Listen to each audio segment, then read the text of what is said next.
is up? Welcome into this Tuesday edition of Pushing the Power, brought to you by FanDuel Sportsbook. Make every moment more. We got power rankings on today's show. We have the season debate on today's show, and we have our draft segment where we'll be building the perfect running back. That'll be fun. And that's all time or just recently? This is just this year. Okay. We're doing the same as we did quarterback, just this year, and you can't reuse anyone. We'll do that at the end of the show. We'll start off with a little Monday Night Football recap where the Steelers took it to the Giants in the second half for a 26-18 victory. Russ looked good yet again.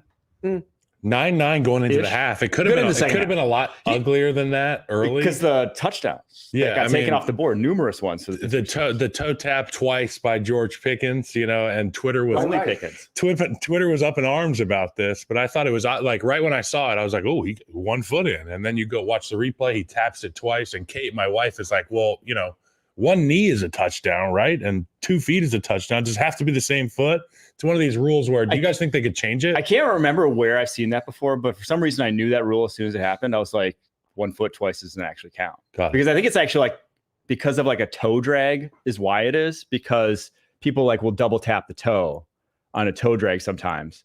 Well, it's always been to get 2 feet down. But it's always been you needed to get the second, That is actually funny as it relates to here, because we used to have a guy, remember John Beeson, who played last Yeah. Well, he worked here, and we're all in the green room watching on a Sunday, and a guy got his right foot down twice, and he's like, touchdown! And we're like, no, John. And he goes, oh, no, it's touchdown. He goes, right. And I go, right. He goes, I go, how many years did you play in the league? You don't know you got to get 2 feet down. So right became a thing. Yep, so funny. It took that long for it to come back, but there it was last night. I just think it's so awesome because we have talked at length about this Pittsburgh Steelers team. And obviously at the top, you got Mike Tomlin, who year after year has his team ready to play. Defensive side of the ball is not something that you question, but it's that offensive side of the ball that we had question marks about. There was deliberation about the quarterback position with Justin Fields, Russell Wilson. Russell comes in, shows immediate upgrade with the explosive nature of the plays down the field last week. You get him back this week. Moonballs. It's a moonball effect, and it's now not even just the deep balls that are moonballs, but it's like those medium intermediate throws that look like he's got that touch on it that he has trademarked over the course of his career. And the involvement of George Pickens. When you've got a guy that's that talented, you need to find a way to get him engaged. Kudos to them. They've got this guy engaged. The Steelers are a real problem now. Yeah, I loved was the end of the third quarter. He goes deep to Roman Wilson. It was actually a great ball. Went incomplete. Very next play, he goes, or actually I think there was a penalty in between, but then very next play, he goes deep to Van Jefferson and completes one down on the right side. Yeah, that was. I mean, that wasn't a good throw though. That was. He made a great play on a vertical route. It is all about width, not necessarily depth. If you put the ball on the sideline, that was on the sideline. That's an accident. The kid made a great play on it. It was a great play. It was the back shoulder. But if you put it on the sideline and put it on the wide receiver's leverage, it doesn't matter if it's completely in stride or slowing him down a little bit. Chances are he's going to be right. It's not throwing it out of bounds, but it's not. That's an accident. It's called giving your guy a chance. It's called an accident. Paid to the receiver. It's called an accident. It's called an accident. Now the throw to Austin was fantastic. Well, and the throw to Pickens in the fourth quarter was also just that one. Yeah, he made a couple good throws. It took him a while to get going, but let's slow the roll here a little bit. I mean, the Giants give up the worst run defense in the league, 5.4 per rush heading into that game. Their secondary was down 2 guys. When they played the Jets, their secondary was down 2 guys. And so let's see him go out on the road against a good defense and show me more. Are the Commanders good defense next week? They're playing better. That'll be in 2 weeks. They're really well coached. That could get you. So they have Commanders. They have bye, then Commanders, then Ravens, then Browns. Browns will be the first. That's a good defense. Yeah, because the Ravens aren't good on defense either. Obviously, their pass defense is struggle. So I will say that's a tough gauntlet for them going forward. That you're going to find out a lot about where they should stand in the AFC playoff picture with those 3 games. But I worried about their defense a little last night. The defense, I mean, it wasn't awful, but up until the fourth quarter, when did Watt get his first sack? Was that in the fourth quarter? Yep. Well, he had 2, so he got 1 in the 4. He got the sack fumble, ghost rush on Jermaine, and he got the sack fumble. And their corners looked overmatched. I mean, they were getting beat by Neighbors, Slayton. If Neighbors had a bad day, otherwise, Neighbors. If you would have caught some balls, is the pronunciation Illuminor? Illuminor. So Jermaine Illuminor essentially was like, before the game, and I give credit to anybody with this kind of confidence. But when you say I want to be on an island with TJ Watt, I mean you're asking for problems. There's certain guys that you don't want to ruffle their feathers, and I don't think a guy like TJ Watt or his brother JJ needed any extra motivation to go out there and be dominant. So, but it took him a while to get going. Into offensive linemen, just less is more. But he didn't have a sack in the 2 games before that. It took him a while to get going in this game, and you're right. The secondary looked like it had problems. You give up the gig gash run to Tracy. I mean, come on, that was terrible. I'll just say this though about the Steelers. Russell Wilson, again, everyone thinks he fell off. I think he just went to situations where it wasn't who he was. This is an offense now that fits his strengths. It's the play action downfield. It's not asking him to be a quick passing game like it was under Sean Payton, and it's not asking them to run the worst offense in the NFL like they did under Nathaniel Hackett. I mean, it's like no one was going to succeed under Nathaniel Hackett. And I think we got to hold off on giving home games against bad defense. We can't argue this. The Steelers are more engaged. Najee Harris is running like a man possessed now when he gets opportunities to do so. Yeah, but so why is that an indictment of the player who wasn't engaged when the other guy was playing quarterback? No, I think that they have an issue on the offensive side of the football. They're kind of like the forgotten land there in Pittsburgh because their defense is something that you can rely on. So you can count on it week in, week out. You talk about them being engaged more now. Engaged, like Najee Harris thinks he has a chance to make huge plays that could help his football team win. George Pickens knows that Russell Wilson will give him a chance. That Van mentality. Jefferson is making plays on the sideline that I haven't seen before. Were they moping around before that? They could have been, yeah. That's an indictment of them as a player then. And that's what we've said on this show time and time again. We've talked about the inability to have that connection with your most talented players on your roster. Body language, performance, effort at times with Pickens. We saw not doing the things that you're coached to do. But now you get Russell Wilson, you have a chance. And it pisses me off too, Pete. It infuriates the hell out of me. It pisses me off too. But it does. There's a lot of laziness going on in the NFL. You put the tape on and you guys watch the tape. There is a lot of lazy play in this league. A lot of lazy play. And it infuriates me. I do think I'm tapping out. I'm tired. Why? You don't want to say it. You don't want to say it. Anthony Richardson. I'm tired. Yeah, well, I'm tired. We didn't even talk about this. I'm tired. But, I mean, just watch the tape and watch guys backside blocks. Don't finish them anymore. You think somebody's going to make a tackle, so I'm not going to run over there. And then you end up being the guy that needs to make the tackle and you're out of position all around the league. And if I'm a coach and I put that on, I'm putting that on every day on the film. And I'm saying, here you are, buddy. Hey, Tyreek, this wasn't just you at the end of the game. You didn't do this, this, and this, or you didn't play hard. You didn't run after the play. Finish your damn blocks. As an offensive lineman, doesn't it infuriate you that they don't finish their blocks? Yeah. And I mean, there were definitely plays where I didn't finish my blocks either, Pete. And, some circumstances. Finish your damn block, Kyle. I'll tell you what. I got the opportunity to cross paths with Olin Kreutz in Chicago, and I have the utmost respect for Olin Kreutz. And one thing that he preaches is always being around the ball or your quarterback or the running back. Whoever got tackled, you got to be the first guy there to pick them up. So they know that they can count on you. You're their protector. And also it just sends a message to that defense. I feel like part of that is lacking in the NFL. You can look around at some clubs in the league that have that old school way about them. I watch Indianapolis every week. Quentin Nelson's the first guy around the ball carrier to pick them up. I wish we could see more of that in the league, and I think it'll lend itself to that old school style of football. Yeah, but as an offensive lineman, when the play side is going to the left and you're the backside, got a cutoff block. Get it. Well, do it. Not only that, and get to the next level. That's the most important block in the play. The backside blocks are the ones that spring you from 5 yards to 50 yards. And how many times do you put on tape? You see guys half leaning into that block. I might get him, I might not. And look for something to hit. Hit something. You never know when your block, when your effort, when your little bit of charisma is going to be the thing that brings you guys from a play that doesn't work to a play that's explosive. You could end up on SportsCenter tonight if you work a little bit harder. You never know when you're going to be that guy. And by the way, I'm not singling out the offensive lineman here because it's everybody. There's a lot of lethargic, lazy play, and coaches need to point it out. I guess some bit of the more games we get in a season, the little more of that we'll get. If we just go from 17 games, 18 games, 19 games, you're probably going to get more and more. Well, it's that middle part of the season. It's like weeks 1 through 3, you see guys flying around with their hair on fire, and then you settle into the flow of the game. Things kind of slow down for you, and then towards the end of the season, things pick up again when you're in the race. Meaningful football, and then you get into the playoffs, it ratchets up again. But I'm saying more as a play to play type of situation. Oh, I hear what you're saying. You see it, you watch it. It's all right. infuriating. Let's get to where the Steelers and Giants rank in the power rankings, Pete's power rankings, right after this. It's a team almost too good to be true. You guys ain't ready for us. Kick your game day off right as the Tops team tackles all the biggest headlines around the league. Who's got two thumbs and loves this next segment? Sunday mornings on CBS Sports Network.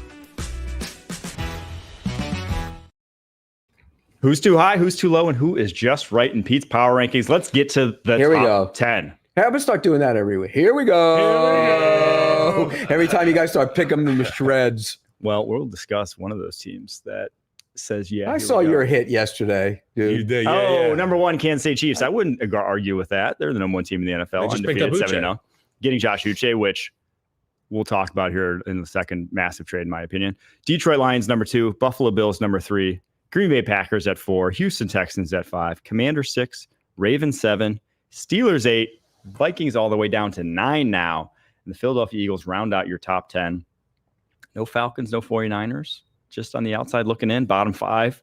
We got Patriots at 28, Raiders at 29, Dolphins at 30, Titans at 31, and then the Panthers at 32. Not a lot changing in that bottom 5 anytime soon, although the Dolphins could raise with Tua back.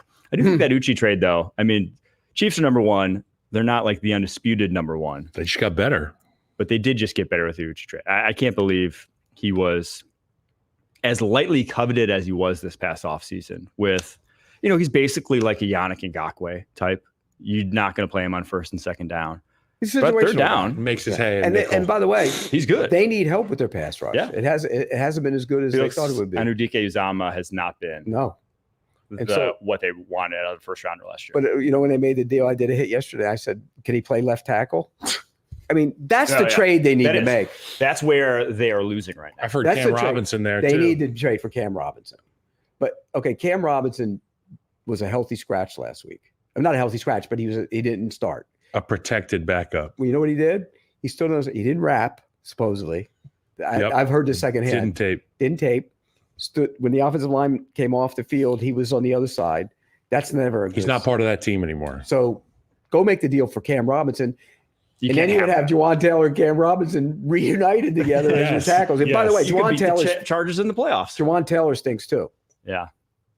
Yes, he's not living up to the money they paid him whatsoever. I would say Juwan Taylor's issues loom in pre-snap penalties more so than he's still not his good. play. His play is good. His play is serviceable enough to go win football games. But what you can't afford is those shoot yourself in the foot with the pre-snap. I think everybody points to Mahomes and his numbers are down. Everything. The reason his numbers are down is pretty much the same reason his numbers were down last year. Those tackles don't hold up. And especially left tackle. And he sped up. He just feels it on his blind side all the time. It's been a letdown this year. He's just playing like he can't get to what he wants, that deep route, that third read. He can't get to it. That's why even when the pocket is there, he doesn't play like he can get to it. No, so that's they got to get tackled. The only saving grace is that their left guard, who's playing next to the left tackle, revolving door that they've got, is Joe Thuney, and he's one of the best in the National Football League. The inside three are all great. Yeah.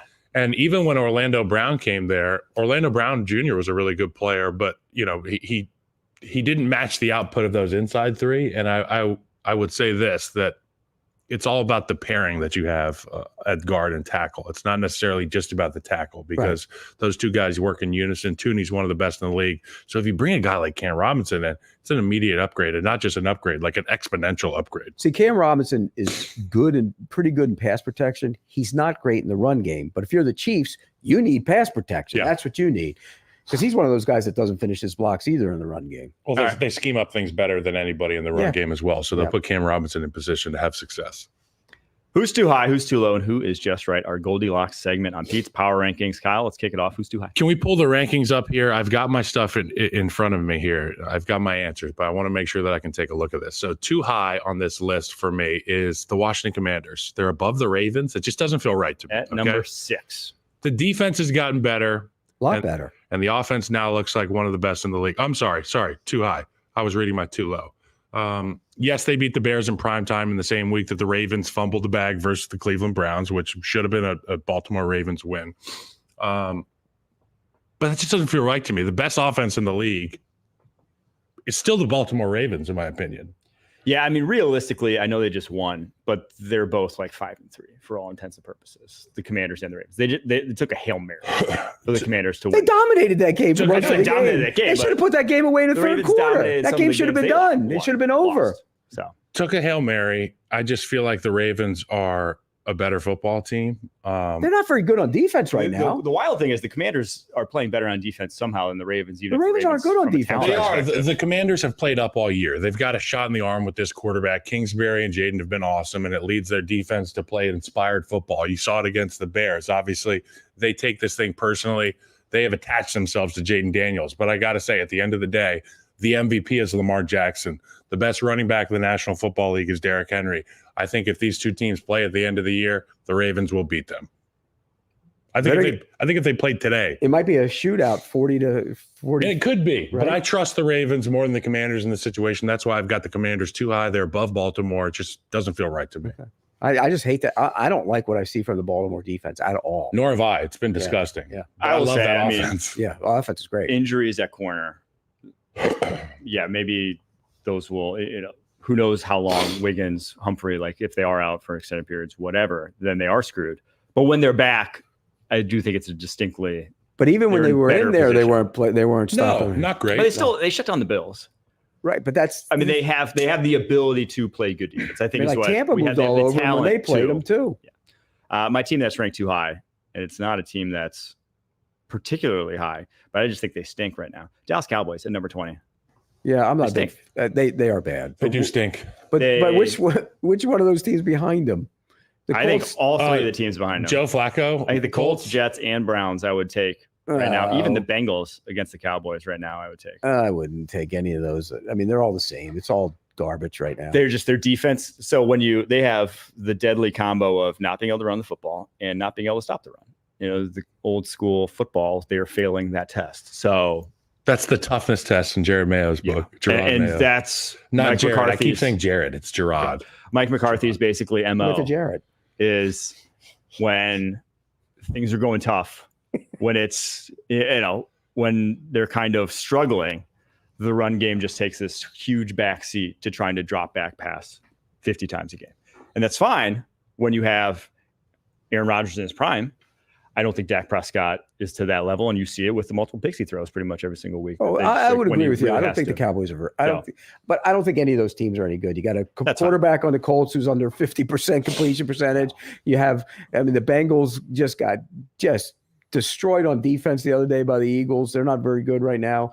So all those teams are kind of lumped in together. If you want to pick, I'm okay with you if you want to put one of those ahead of them, but because I think they're all pretty bad. It's funny because when a team isn't doing well statistically or record wise, most teams in the league, it's like an any given Sunday type league where the Bengals get beat by 40 points last week. They could beat a team by 40 next week. We wouldn't be surprised. This Cowboys team, I have no faith in them to be able to wake up and beat a team next week by more than two possessions. Atlanta this week, so we'll see. If they don't, ain't gonna happen. They're in trouble. Ain't gonna happen. All right, who's too low for you, Kyle? Too low is the Rams. Too low is the Los Angeles Rams. And all their losses, except for the Arizona Cardinals game, have been one possession games. This Los Angeles Rams offense with Cooper Kupp and Puka Nacua is one of the classes of the NFL. When you look at the top offenses, there's different styles, right? There's different styles of top offenses. This LA Rams offense, when it's rolling, when they're healthy, I don't think there's many people that can stop them, okay?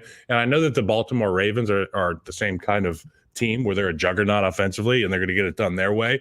The way that they play, the way the Rams play, probably the most fun to watch, I would say.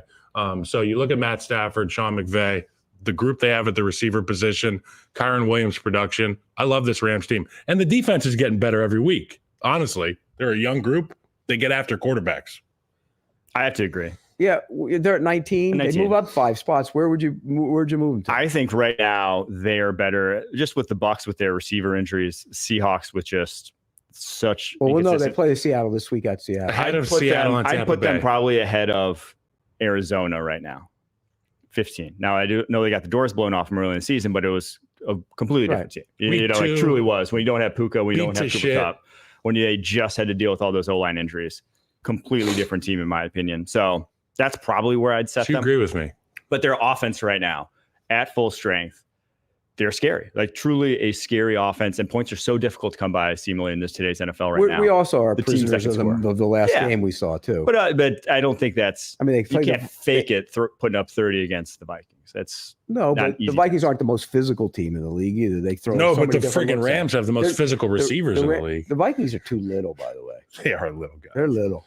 Well, they got to fit on the boats together. Are any of you guys going to talk about the Vikings? Because I'm going to rip the Vikings. No, I want you to go on the Vikings. Here, what in the hell were they doing at the end of the half that they lost their starting left tackle? That was one of the dumbest things I've ever seen in this league. The other team had one timeout. You're pinned back in your own end, and you run the ball. Why? What are you doing? What's your end game there? You run the ball. Yeah. The only thing that can happen is an injury or a turnover, and you put the team in at point-blank range. Take a knee. You take a knee, and you get out of the half, and you go into the halftime. Yep. Instead, you lose your starting left tackle, who's by far and away their best offensive lineman. That's your season. That's like, not to really be overly dramatic, but you're not winning a Super Bowl without Christian Darrisaw. You're just not. He's that good of a left tackle, and you're that thin on your offensive line already. You already had real struggles on your interior that got masked because you had two elite protecting tackles. Thing is your two tackles. You had two guys on the outside that just would not lose consistently. And should they get in the Cam Robinson thing? Should they make a call? So the other day, I'm of the opinion that you're playing for J.J. McCarthy's years at this point. Yeah, I said that they should bring Cam Robinson. He said it would set them back in terms of compensation for what they're trying to do with the J.J. McCarthy thing. You're not. What are you giving up though? A 4 or 3, 4 3? 3. Cam Robinson. I mean, at this point, it's a rental because he's on a 1-year deal, so you wouldn't only need him for a half. I mean, it's probably a 4 realistically. So you give up a 4. You would give up a 4 Depends to go get a starting left tackle with a team that has a chance to win the division. I probably wouldn't. Because do we really think that they're going to win the division? No, but they have a legitimate chance to. I think they're too little. I'll be honest with you. The one thing, Brian Flores does a great job of covering up the deficiencies on that defense. They're too little. They get pushed around. Yeah, they can be run on. Yeah. All right, my team that's too low, Cleveland Browns. They were good. They were a good football team. They're a good defense, at least, at minimum. But there's talent on this offense. I don't think Elijah Moore, Cedric Tillman, Jerry Jeudy is that bad of a wide receiving core that Deshaun Watson made it out to be, especially when Njoku as well in there. And now this offensive line is back at full strength-ish. I think they're still missing Jedrick Wills, but it's closer with Wyatt Teller back. Wyatt Teller was eaten.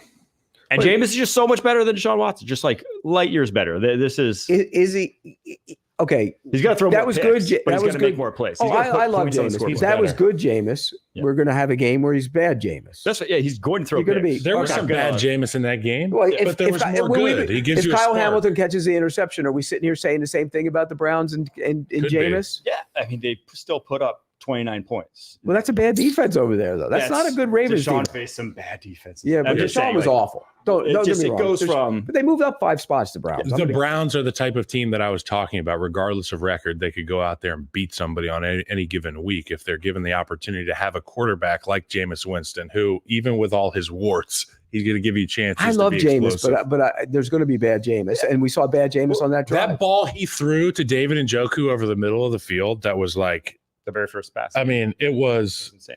Yeah. It was like, aha, okay, offense. Here we go. Oh, there's no doubt he's better than Deshaun Watson. Yeah. But that's the problem there. We talked about getting guys like Pickens and Najee Harris up in terms of mood about going and competing. You can see it with the Cleveland Browns too, man. And they get healthy. They got Wyatt Teller back in the lineup last week. I just go back through their schedule prior to this. They lost to the Jags by 5. They beat the Jags. They lost to the Giants by 6, scored only 15 points. They lost to the Raiders by 4, scored only 16 points. Lost to the Eagles by 4, scored only 16 points. That's 3 games right there that, had they had Jameis instead, chances are they have 3 more wins. Or 2. At least 2 of those. Even still. And so that's great. A 4-4 football team. Yeah. Had they. So I just think that's better than where they are situated at the very moment. Just because you can't, even if Jameis is just reverts back down to the career average Jameis, it's still hard to understand how much better that is than Deshaun Watson. What's their schedule coming up? I have their schedule coming up right here. I have it coming up. Hold on just a second. I have it right here.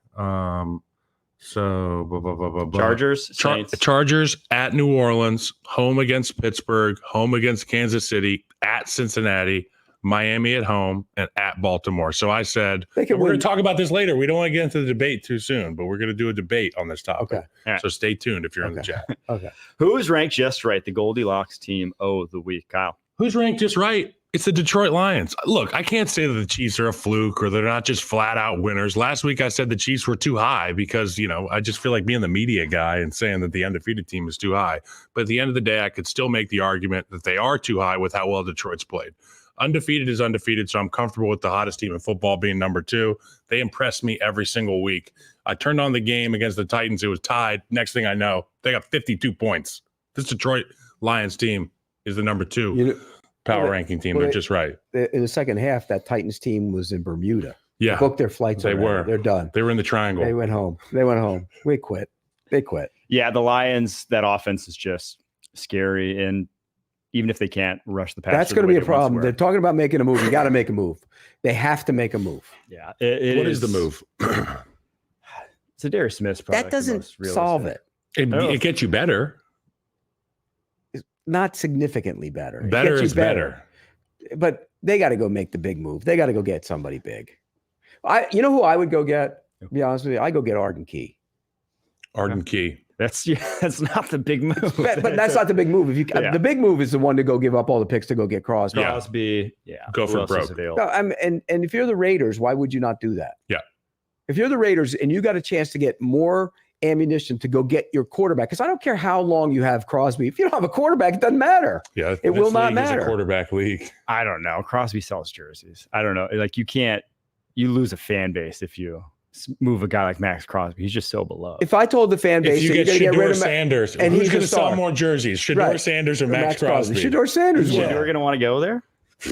He has no choice. He kind of does. Eli Manning. How does he have a choice? I can see Shedeur doing an Eli Manning for sure. Or a John Elway. Elway. I'm not going to play for John Elway did the yeah. same thing. I had that agent. Marvin Demoff was my agent. Yeah. Elway to Marino. Was that the 83 draft? Yeah, he made him trade him. What about Trey Hendrickson? I would explore that one too. That would be fun. You gotta get somebody. You can't just get Zadarius Smith or even Arden Key unless you got both of them. But then you're getting a guy that rushes on the other side. If you got both of them, what if you got both of them? Yeah, but they'd still need a guy that rushes on the other side. What if you got both of them? Yeah, I mean, if you just said again, Trey Hendrickson and Zadarius Smith would be, or you got Trey Hendrickson and Arden Key, or Arden Key and even Zadarius Smith. Any of them. I'll tell you this: if the Lions make a move to get one of these guys that we're talking about, I think it is the move that guarantees them a win in the Super Bowl. Guaranteed. He's going. I'm telling you right now, the Detroit Lions. I wouldn't guarantee it if Hutchinson was on the field. The Detroit Lions are as dominant an offensive football team as I've seen in quite some time. I agree. And it's not gimmicky. It's not Tyreek Hill running by everybody. No. And they are beating the hell out of football teams week in, week out. We saw the special teams have a huge hand in the win last week. The offense. But if you can shore up that defense a little bit, get Aaron Glenn some natural pressure up front without allocating those second level resources. I mean, guarantee is a very strong word. Yeah. He's walking it back. No. They are the favorite to win the Super Bowl. It puts them atop. They are the favorite, and I don't even feel bad about saying that. The Detroit Lions right now. What if they go to Green Bay this week and lose? Which could very well happen. Of course. Well, is Love playing? If Malik Willis plays, I'm worried because Malik Willis only wins. He only wins. All right, let's get to mine. I have the Denver Broncos at 13 as the team that's ranked just right. This was just a way for me to get some Bo Nix propaganda in here, but I just think they play super complimentary football right now with that defense. And then Bo Nix, he's turned the ball over once in the last 7 games. Lowest turnover worthy play rate in the NFL over that span. Wow. He's playing at minimum, not making the big mistakes to lose some games. And that's a style of football that you can win with. That's Sean Payton. Yeah. And that's why I go back to my Russell Wilson. If Sean Payton couldn't do anything with Russell Wilson, that's a red flag. How much of that was personality based? How much of that was stylistic? Russ is not. Russ at 5'11" can't do the quick drop back passing game the way Knicks can in terms of just like reading and he should be able to. Even then, I don't think Sean Payton could even have a conversation with Russell Wilson the same way that he has with Bo Nix. No. You see the way those two guys rib each other on the sideline? That's like a love-hate. That's a good thing. No, there was no love lost between the two of those. The minute he got there, he didn't like him. I mean, that's a given. It's not his style. That's not his style guy. It just isn't. But I think that's equally as important as the physical makeup. Well, he also held the ball for half. Sean would be the first one to tell you. He said he held the ball for an hour and a half, and it's happening. It'll happen eventually in Pittsburgh. You watch. George Pickens better than Courtland Sutton. Oh yeah, and that's really why the ball's getting out quicker. He's like, I think I got a chance. Moonball City. But then Knicks, he doesn't take sacks. Like he just plays the kind of football, and they're good on defense. That can complement a very good defense because they have a very good and they can run the ball effectively. Yeah. So when you have since week 3, third fewest sacks, lowest turnover worthy play rate in the NFL, 1 pick, and then they run the ball effectively, and he's a part of that too. He can run himself. Well, and they get a bad situation because if the Ravens had won last week against Cleveland, going to Baltimore, you might think, okay, well, maybe they go to Baltimore against that. They're going to be in a buzzsaw this week. Don't you think? That's the secondary though. Still not. I don't know. We'll see. I think that I do think that the Ravens could put up points in anybody though. And that's obviously when you have a quarterback trying to go toe to toe with Lamar Jackson. That's when mistakes happen. When mistakes happen. All right. There you have it. Let's get to a quick break and then we're going to come back and debate some topics. Saturday, CBS Sports with 2 big games. First, undefeated Army looks to ground rival Air Force. Then it's big time. Number 1 Oregon takes on defending champs Michigan. Saturday on CBS and streaming on Paramount+. All right, we're seizing debate. Not embracing debate, but seizing it. Will Matt Eberflus... Explain that to me. Copyright. Will Matt Eberflus be the coach of the Bears next season?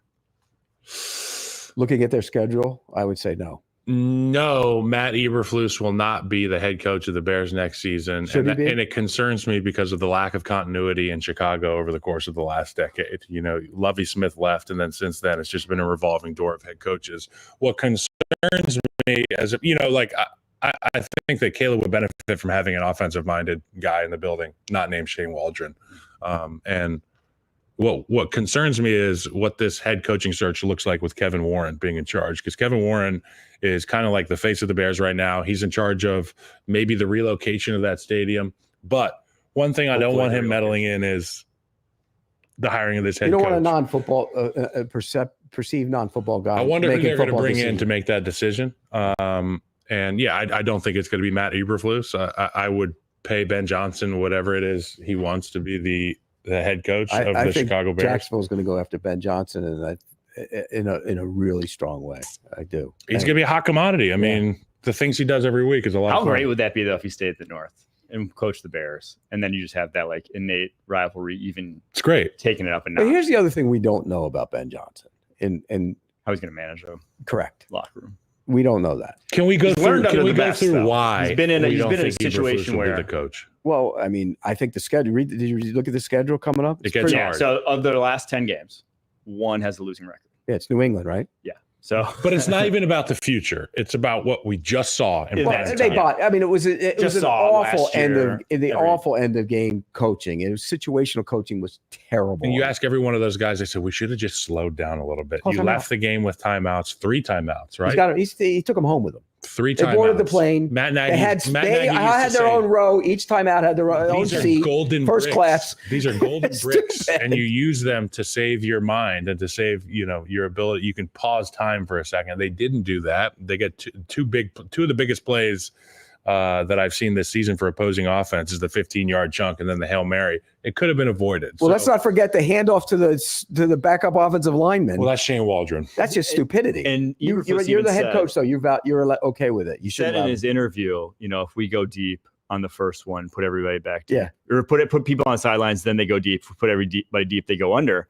Well, he should have when they went deep, and like you saw that they were looking like, hey, we're going to go side. Call timeout before that play happens. That's when you should have called timeouts the first one and been okay, we got to adjust here. He's going to go deep he's going to throw a Hail Mary from 75 yards with a bad rib. Yeah. But here's the other part of it. They spied him. Yep. What the hell is that guy doing? He's doing nothing. Montez Sweat wasn't on the field. Nope. What are you doing? It's just bad situational coaching. Call timeout. Get your guys a breather. Get your best 3 on the field. If you are going to rush 3, get your best 3 rushers on the field and let them pin their ears. And don't let them go get to the sideline. I mean, everyone rushes like D lineman in that situation. You want someone that can just track them down because he can't just, it's not going to be him just sitting in the pocket. So like I would rush just line. I would have, I want one winner. I want one rush winner. Well, yeah, you want like Montez Sweat, he runs a 4.4, but TJ Edwards was spying him, rush him. Yeah. You want all athletes out there getting and he could have called timeout and put a receiver in on the back end to bat the ball down. Yeah. Big, tall, like what Dunze's what, 6'3", 6'2"? Yep. Go put him back there and let him jump up and bat the ball down. Remember they used to bring Calvin Johnson out there. Rob Gronkowski. Yeah. I mean, he's not running. Here's why you don't spy him in that situation. He's not running anywhere. Nope. Yes. Yeah. Oh, absolutely. All right. So we all agree. No useless next season. All right. Who will Jameis Winston have a winning record with the Browns? It's up to a good start. Yes, he's going to be 4-2. We talked about it. It's going to be the Chargers. He's going to New Orleans. I think they beat the Chargers. I think they beat New Orleans on the road. I think they beat Pittsburgh at home. I've got this. I've got out of the ones that I wrote. Okay. Chargers win. New Orleans win. Pittsburgh win. Kansas City loss. Cincinnati win. Where's that at? Miami. It's at Cincinnati. Miami, obviously a win. They're atrocious at football. Can't figure anything out. Lost to Baltimore. It's 4-2 there. I think yes. You missed the Broncos and you missed. Where's the Broncos game at? Steelers yet again. It's in Denver. Okay, well, Steelers win. He might end up 500. That's what I say. He could be above 500. I say he's about 500. I think they'll be below 500. Guaranteed. $10. They have 2 layups in the Saints and the Dolphins. Layups, but like 2 games that they'll be easily facing. Is the Saints game at home? I'm not sure there's any other Saints games in New Orleans. Yeah, but if the car's back, and that's not a guarantee. I will say there's probably not a lot of games they'll be favored outside of that. So but the Jameis effect. I'll say no. He won't. The Jameis effect. I love Jameis as much as I love Jameis too, but I don't think he's ever winning. They screwed up by not having Jameis in the easiest part of their schedule when they played the Jags, the Giants, the Raiders, the Cowboys. Mandated from above. I'm convinced of it. Oh, yeah. Deshaun Watson is our best quarterback. It is not an option to go with the backup. But you know what? If your job was on the line, you were the head coach, and you're making $10 million a year, you'd sit there and say, we will go with Deshaun Watson. I would put Jameis in the Deshaun jersey before I put Deshaun out there. I'm not. Deshaun. Will Deshaun ever start? That's a better question. Will Deshaun ever start at quarterback for the Cleveland Browns again? No. I pray he doesn't. I really hope. Will he ever start in the league again? Probably. As a starter. Probably. Not as a backup that goes in and starts, but as a starter. Is he going to be a Raider? Is Deshaun Watson a Raider? I think no, because after this contract, he's going to have to take a big pay cut regardless, because he's not going to. We think all agree not going to be Cleveland starter next year. Yep. At that point, then he's done. All right. Will the Cardinals win the NFC West? No. But I get the utmost respect for what that coaching staff has done with that team. Gannon, I think he's the real deal. He needs the talent, but especially on the defense side of the ball, to hold together what they do with. I mean, ask any casual fan to name multiple Browns defenders. Right. You're going to struggle. These are day 3 picks. And they lost Gardeck, which is one of the better players. So, I mean, what he's done with that team is pretty incredible right now. And they're going to be a feisty, tough out every single week. So they'll have games where they don't look good, but they're going to be a tough out. I'll be honest. I think they end up 4th in the NFC West. Yeah, I do too. But they're going to be a tough. Cardinals? Yeah. So they're undermanned. They own the head-to-head tiebreaker over the 49ers, and they own the record tiebreaker over the Seahawks. But I still think the Niners get hot and healthy, and they beat the Rams, and they make it their division. And they beat the Rams. So I don't think it's the Cardinals. I don't think it's the Cardinals either. I agree. I think the Rams actually probably win. Rams or Niners? Rams or Niners. Yeah. All right. Will an MVP be given to a running back? Hell no. No. Hell no. By the way, that one's we can move. That one's no. All right. Will more than one AFC West team make the playoffs? Yes. I think that one's like a clear yes. I don't even know if that's a debatable one. Could be 3. We're embracing debate, but these ones are. Yes. I think the real question is, do 3 make the playoffs? Because right now, well, you're gonna get the Bills for sure, and then the other 2, maybe not. Right. I mean, the AFC Jets. West. No, but I'm saying we're going to go through and see who's going to make it. Okay. So Bills, no one else in the AFC. There's one team. Yeah. AFC North, you're going to get the Ravens. You got the Texans and the Steelers. South. The Texans from the South. There's 4. Okay. Ravens, Steelers. So then you have competing for those final spots. You have a 4-4 Colts team. Right. A 3-5 Bengals team. A 2-6 Jets team. And then the AFC West teams are 5-3 Broncos. Yeah, you're gonna have more than you might get 3 from the West. You got Chargers, Broncos, Chiefs. I think you get 3 from the West, honestly. Yeah, that could be fun. Interesting. All right, Last one here. National Tight End Day. What position deserves its own holiday? So really the question was, it was National Tight End Day on Sunday. Which other position deserves its own fake holiday? Number one, all holidays are fake. Whoa. Number two, they're all money-making devices. And wow, that's such okay a nihilistic view. That's okay to say, right? Ho, ho, ho, Merry Christmas. Jeez, you Scrooge. I like they're not fake. You know they're, what? They're real. I like Christmas. Halloween? It's this week. Halloween. You're going to dress up the kids and take them out for Halloween, What's the story behind Halloween, really? Mischief Night. I like Mischief Night. Let's just call it Mischief Night. It's like a purge for our behavior. We can go out there. Did they have Mischief Mischief Night when you were growing up? I've never heard of Mischief Night. The night before Halloween was Mischief Night in the Northeast where we were up. And so you went out and you did things to be like through toilet paper, egg houses and stuff. So if there was to be another position with its own holiday, obviously my answer is going to be the offensive line. And I just think it's, like tight ends. Like tight ends, there's a wide range of characters in the offensive line. I think they should be appreciated. If I'm going to go with a non-position, I'm going to say the equipment staff. Some of the sickest human beings on the face of the earth are in equipment rooms across the NFL. Yes. You know this from being in locker rooms. Yes, I think that we should shine more light on staffers that aren't the sexy staffers. I think we should have National Equipment Manager Day. I want analytics staffers to get their own holiday. Yeah. Give me the guys crunching the numbers. They get their own holiday. I'd just as well eliminate them all. The analytics guys. And it's funny. That would be great if there was every staff has an analytics guy anymore. Like the NFL office, you can't have a single computer. It has to be all analog. So you want analytics? Cool rule. Analytics guys will have their own holiday. Okay, who would I want to have? See, I'm kind of partial to the offensive linemen too, because they were over the course of covering this league.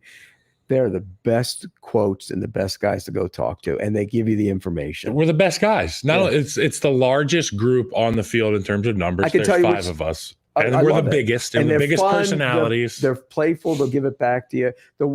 If we're going to eliminate, let's never have hand the ball off to a fullback day. Okay. Can we eliminate that? You know what I call that? Donate it down. Or even better, we'll go to the Bears. Don't ever try and hand the ball off to an offensive lineman in a key situation. I don't care if it's in the first quarter or something, not in a key situation. They're going to go, well, William Perry did it. The refrigerator did it. Kickers. He saw Ben Johnson and he's like, I want that for me, Lord. And he's like, okay, never mind. I'm not. How about like a pocket passer day, like a slow quarterback day? We've got all these freak athletes. We had 30 years now. of pocket passer day. But like it's a relic now. Yeah. It's a relic now. So have a pocket passer day where we appreciate guys like Matt Stafford. It's like a historic in memoriam. The day that you should have is Nickelback Day. The value of that guy. That's Look at this the photograph. Yeah. I'm trying to stand in line of clubs. I can't sing because we're gonna get in trouble. Not Nickelback the band. I can't believe you two went there. Isn't there like a whole group of people that kill people that are Nickelback fans? That's called the internet. Yeah. I don't know if they kill people that are Nickelback fans, but they always, they roast Nickelback and they say they pretty much make all the same songs. The songs suck. But honestly, if you go back and listen to Nickelback or you listen to a group like Creed, it's just awesome music. There's no group that I'd rather drive down the highway to and listen to than Creed. I think I'm going to bang some after this. I'm going to listen to Creed. With that in mind, let's draft a running back. That got me in the mood to draft. So we're doing speed. We're doing power. We're doing balance. We're doing vision. We're doing elusiveness. So this is a running back in the purest sense. We're not throwing the ball to our running backs. It's 1995. We're putting them in an I formation. We want speed, power, balance, vision, elusiveness. So again, the rules, no repeating any names. So as soon as someone takes, say, Derrick Henry for, let's just use Derrick Henry for example. You can't take him for power. So it was Kyle last time, right? So I'm up first. I got to go then. Derrick Henry's power, unmatched in the NFL, and it's Derrick's off the list. And he's just like a 1A selection, regardless of what you want him for. Derrick Henry. The way I would play the game, I'm going to take Gibbs for speed. Gibbs speed. See, I think speed. Not to chastise your pick too quickly here, but like a lot of guys have speed. Speed's not unique to any one guy. Like we could take Devon A-Chain and he's fast too. But he doesn't. But I'm talking about this guy can run more prototypically if you have to than A-Chain can. I think. Okay, but we're taking one trait from him. I'm taking speed. Okay. I'm going to take Bijan Robinson's balance. That one's great. I think he's so balanced. I mean, he's got all the things. He's got all these attributes we're talking about, but I think it's his balance, his ability to come in and out of stuff. It's like when we watch great edge rushers bend the corner, have great ankle flexion. Are these some scouting terms? Yeah. Bijan Robinson is like flexion king. I am going to go, and it's this year, but I'm assuming he's healthy. Christian McCaffrey's balance. I think he is outstanding in terms of his ability to always. We're talking about right now, aren't we? He's coming back. But he ain't back now. You haven't seen him this week. I heard he looks damn good. He ain't back now. We're bending the rules. A little. Gosh, we're bending the rules. Do we have to hit up Mike Pereira about the rules here? Do we want me to? We can make an executive decision. Do we want me to go back to drawing Christian McCaffrey counts? Okay, counts. All right. Wow. It's called, democracy here. 2v3. So what do I need? I need power. I'll take Pacheco's power. Ooh, interesting. That's funny. Choice. A guy with a broken leg. He's, Yeah. Well, if you're going to, if he wasn't, immediately. I went right. Boo this man. I went to him. He runs violently. So now I'm going to do power. I'm going to go David Montgomery power. Oh, you didn't have to do power because we've all taken, but David Montgomery's a good choice to take. I took balance. I haven't taken power yet. No, but you said you could have saved that for the end because we both picked power already. But David Montgomery is a guy who you probably want to steal because he could have been on there for any number of things. Yeah, a lot of things. All right, then I'm going to go, gosh. So I have power, balance, elusiveness. Give me Kenny Walker. Kenny Walker's the ultimate phone booth running back. You don't want to see him in the open field. So I need what? Elusiveness and balance. Yes, you have speed, power. You need elusiveness, vision, and balance. Vision and balance. I'll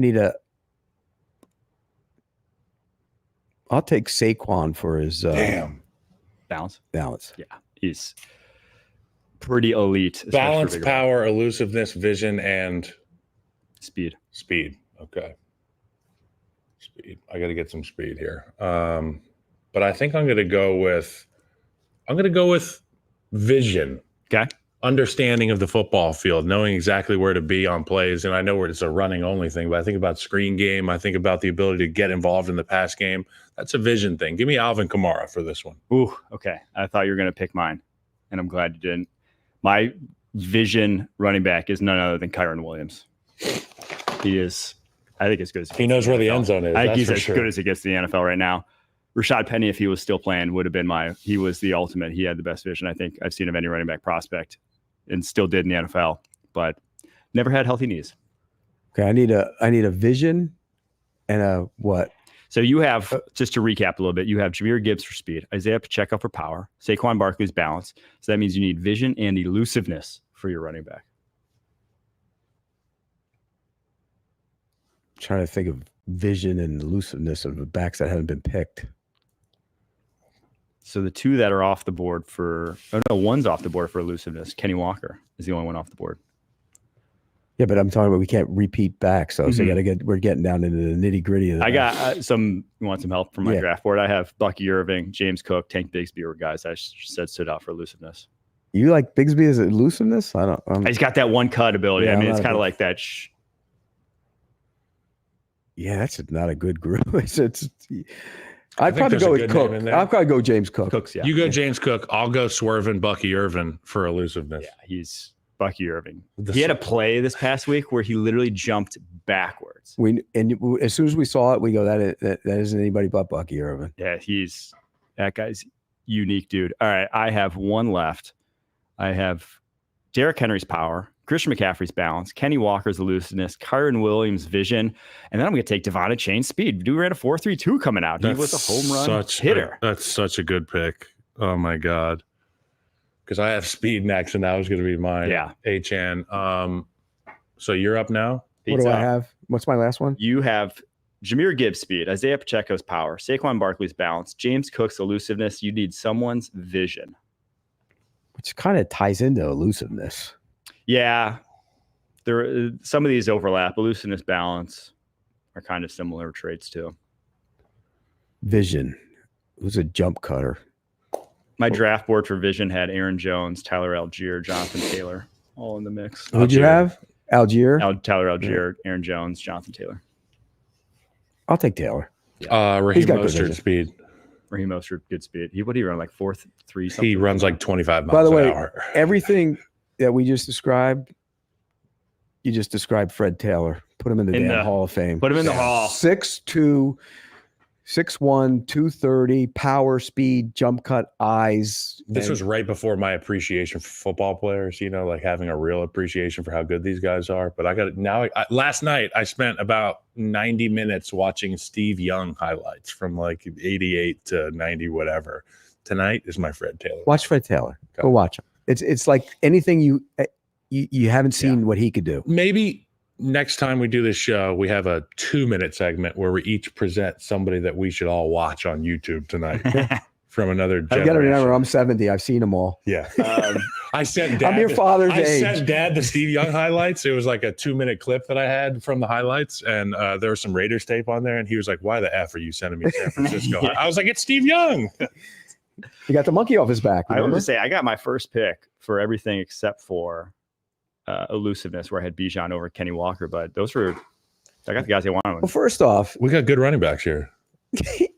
get an Isaac Garindo and stick him on the field. They're everywhere. They're running backs. I know they're everywhere. Let's do. All right, we did this last week. Let's do our group selection for who would be tops at each. I just said who I thought were Derrick Henry's power. I think is power. That's a given. So then balance. Bijan. I think Bijan's fair. Bijan McCaffrey. Or Swervin, honestly. I think he's who?